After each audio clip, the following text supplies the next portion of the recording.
మత్తయి సువార్త 7వ అధ్యాయము మొదటి నుంచి.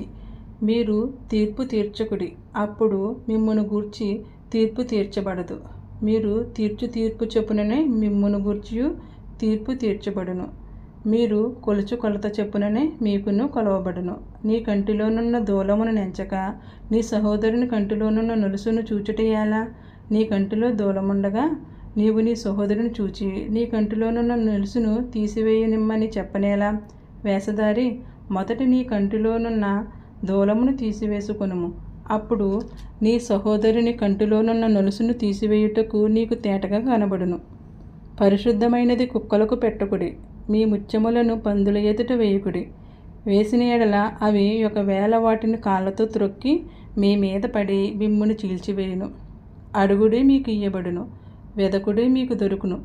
తట్టుడి, మీకు తీయబడును. అడుగు ప్రతివాడును పొందును. ఎదుకువానికి దొరుకును, తట్టువానికి తీయబడును.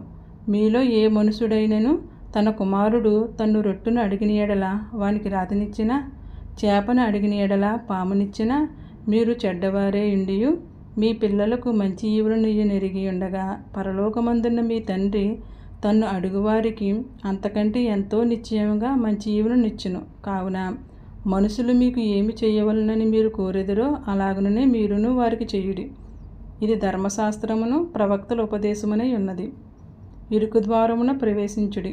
నాశనమునకు పోవు ద్వారము ఎడల్పును, ఆ దారి విశాలమునై ఉన్నది. దాని ద్వారా ప్రవేశించువారు అనేకులు. జీవమునకు పోవు ద్వారము ఇరుకును, ఆ దారి సంకుచితమునై ఉన్నది. దాని కొనుగొనవారు కొందరే. అబద్ధ ప్రవక్తలను గురించి జాగ్రత్త పడుడి.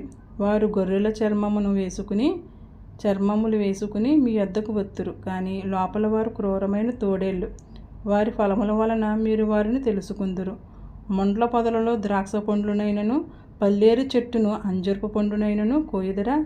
అలాగనే ప్రతి మంచి చెట్టు మంచి ఫలములు ఫలించును, పనికిమాలిన చెట్టు కాని ఫలములు ఫలించును. మంచి చెట్టు కాని ఫలములు ఫలింపనేరదు, పనికిమాలిన చెట్టు మంచి ఫలములు ఫలింపనేరదు. మంచి ఫలములు ఫలింపని ప్రతి చెట్టు నరకబడి అగ్నిలో వేయబడును. కాబట్టి మీరు వారి ఫలముల వలన వారిని తెలుసుకుందురు. ప్రభువా, ప్రభువా అని నన్ను పిలుచు ప్రతివాడును పరలోక రాజ్యములో ప్రవేశింపడు గాని పరలోకమందున నా తండ్రి చిత్త ప్రకారం చేయువాడే ప్రవేశించును. ఆ దినమందు అనేకులు నన్ను చూచి, ప్రభువా, ప్రభువా, మేము నీ నామమును ప్రవచింపలేదా? నీ నామమును దయ్యములను వెళ్ళగొట్టలేదా?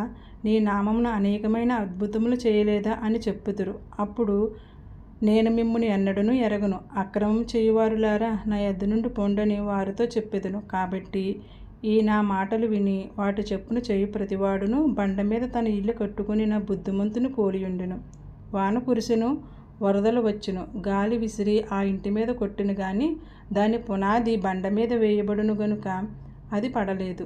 మరియు ఈ నా మాటలు విని వాటి చెప్పున చెయ్యని ప్రతివాడు ఇసుక మీద తన ఇల్లు కట్టుకుని నా బుద్ధిహీనుని పోలియుండును. వాన కురిసెను, వరదలు వచ్చును, గాలి విసిరి ఆ ఇంటి మీద కొట్టెను, అప్పుడు అది కూలబడును, దాని పాటు గొప్పదని చెప్పును. యేసు ఈ మాటలు చెప్పి ముగించినప్పుడు జనసమూహములు ఆయన బోధకు ఆశ్చర్యపడుచుండిరి.